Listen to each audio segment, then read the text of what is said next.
Bonjour, je vous ai déjà parlé de ce film magnifique dans ma série L'Orient et ma musique.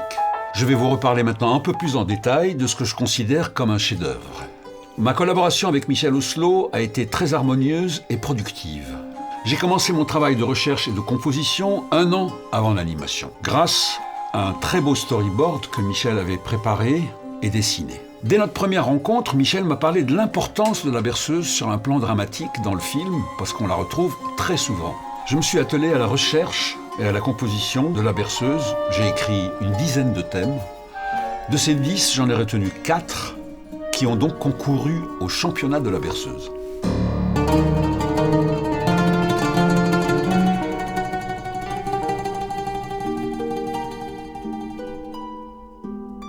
J'ai donc écrit 10 berceuses, dont j'ai retenu 4, que je vais jouer. La première...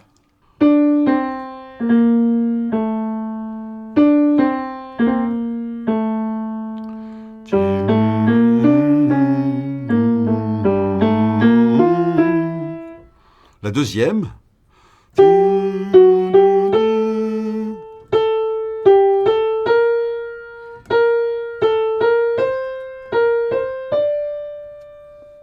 La troisième.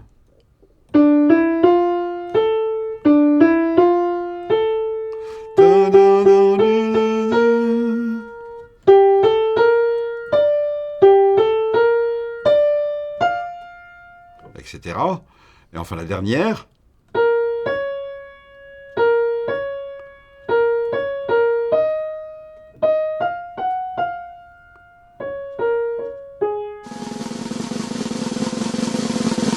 Et le gagnant est une gamme ascendante avec quelques petits ornements. Et la voici.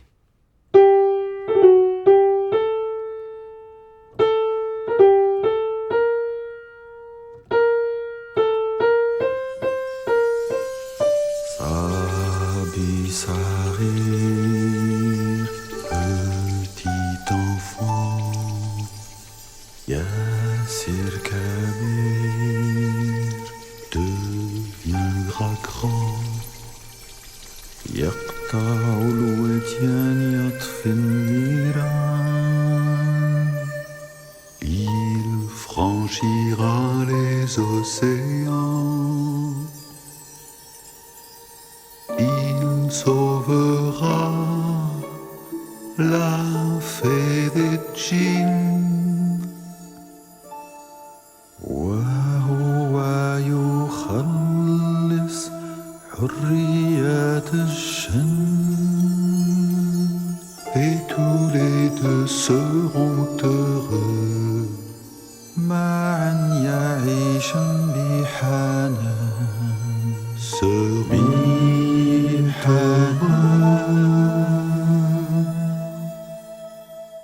Cette berceuse sera très souvent citée et variée tout au long du film, comme un vrai personnage du film. C'est moi qui chante et qui double un des djinns. Michel voulait que je chante, comme il voudra que je chante plus tard dans Dilili à Paris. Il aime bien ma voix, pas moi. Pour cette scène qu'on appelle Titanic, Azur qui est sur le bateau, c'est le déploiement d'un orchestre symphonique dans toute sa puissance, juste pour un tout petit instant de légèreté et d'humour.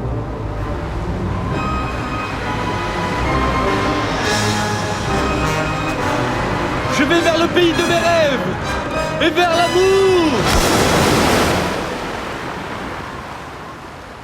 J'ai tout perdu. Je ne sais même pas où j'ai échoué.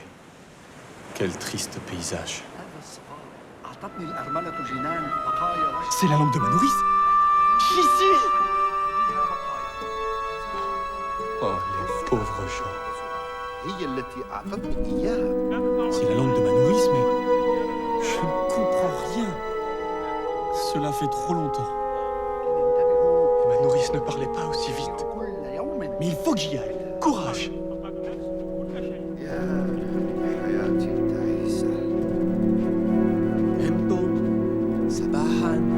سعادتي انتبهوا بالعين. Qu'est-ce que j'ai dit? Cette fois, pas de gaffe. Je ne dis rien.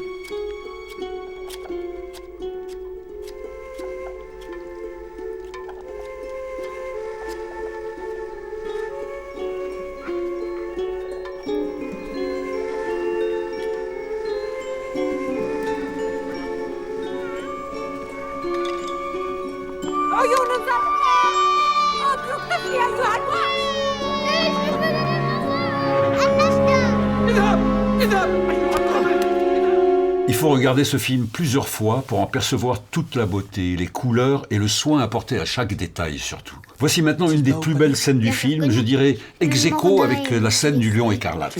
Ça s'appelle L'arbre aux lucioles.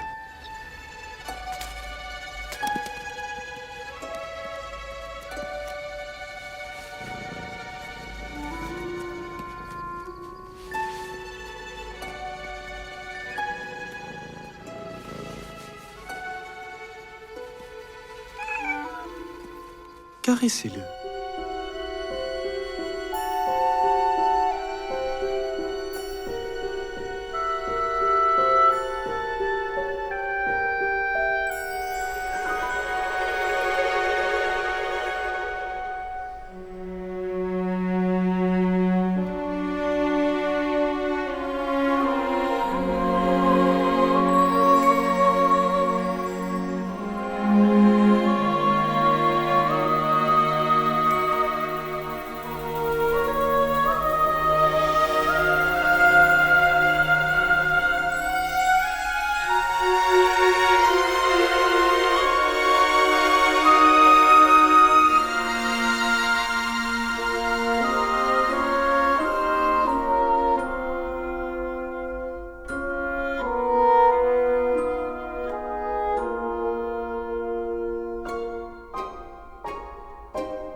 Le lion écarlate est une scène magnifique dans laquelle Azur, après avoir amadoué le lion, part à la conquête de la fée des djinns.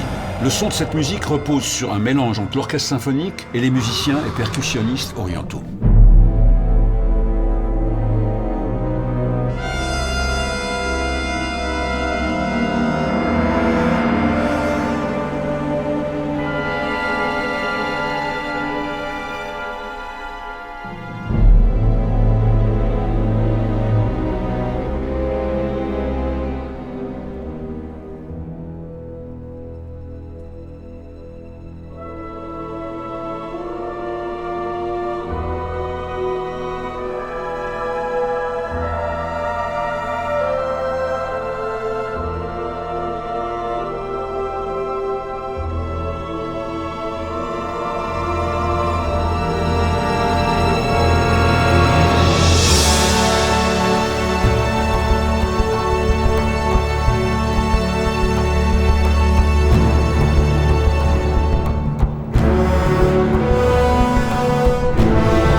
Pour cette scène finale, la Grande Pavane, j'ai écrit un grand orchestre mélangé avec des instruments orientaux, et d'ailleurs ça se termine par une danse orientale avec rien que des musiciens orientaux. 1, 2, 3, 4. Et 1, 2, 3, 4. 1, 2, le pompier. 3, 4. Et la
Mais il faut quand même que je vous raconte l'histoire qui est arrivée à Michel à Beyrouth. À Beyrouth, il a projeté son film, déjà terminé, mixé, à des collégiens.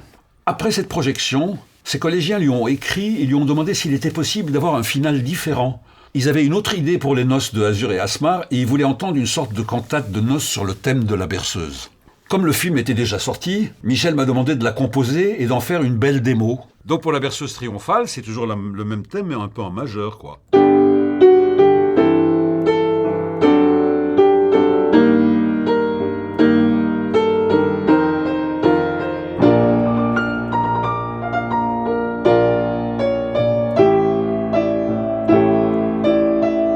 Je vous propose de regarder la même scène avec la musique de la berceuse triomphale. Bien entendu, l'image ne sera pas synchro avec cette musique et il n'y aura pas de partition parce que j'ai improvisé la structure et j'ai orchestré en même temps avec mes samples.